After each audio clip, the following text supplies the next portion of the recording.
సముద్రం కూడా నిశ్శబ్దమయ్యే దేవాలయం. ఇదే ఒడిశా రాష్ట్రంలోని పూరీ పట్టణంలో ఉన్న శ్రీ జగన్నాథ ఆలయం. భారతదేశంలోనే అత్యంత పవిత్రమైన క్షేత్రాలలో ఒకటి.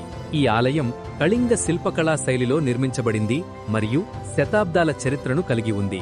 ఈ దేవాలయంలో శ్రీ జగన్నాథుడు, ఆయన అన్న బలభద్రుడు, చెల్లి సుభద్రమ్మలు ఒకే గర్భగుడిలో దర్శనమిస్తారు. ప్రత్యేకత ఏమిటంటే ఇక్కడి విగ్రహాలు రాతితో కాకుండా దారువు అంటే చెక్కతో తయారవుతాయి. ప్రతి 12 నుండి 19 సంవత్సరాలకొకసారి జరిగే నవకళేబర అనే పవిత్ర ఉత్సవంలో పాత విగ్రహాల స్థానంలో కొత్త చెక్క విగ్రహాలను ప్రతిష్ఠిస్తారు. ఈ ప్రక్రియ రహస్య ఆచారాలతో జరుగుతుంది. ఈ క్షేత్రానికి ఇంకొన్ని అద్భుతమైన విశేషాలు ఉన్నాయి. ఇక్కడ ప్రతి సంవత్సరం జరిగే రథయాత్రలో భారీ రథాలపై దేవతలను తీసుకువెళ్తారు. లక్షలాది భక్తులు పాల్గొంటారు. ఈ ఆలయంలో వండే మహాప్రసాదం మట్టి కుండల్లో వండబడుతుంది. విశేషమేమిటంటే కుండలను ఒకదానిపై ఒకటి పెట్టిన పై కుండలోని అన్నమే ముందుగా ఉడుకుతుందని నమ్మకం. ఈ ఆలయ గోపురంపై ఉన్న జెండా ప్రతిరోజు మార్చబడుతుంది. అలాగే గోపురంపై ఉన్న సుదర్శన చక్రం ఏ దిశ నుంచి చూసినా మీ వైపే చూస్తున్నట్టుగా కనిపిస్తుంది. అలాగే ఈ ఆలయం ప్రధాన ద్వారం వద్ద సముద్ర శబ్దం వినిపించదు, కాని బయటకు వెళ్లగానే వినిపిస్తుంది.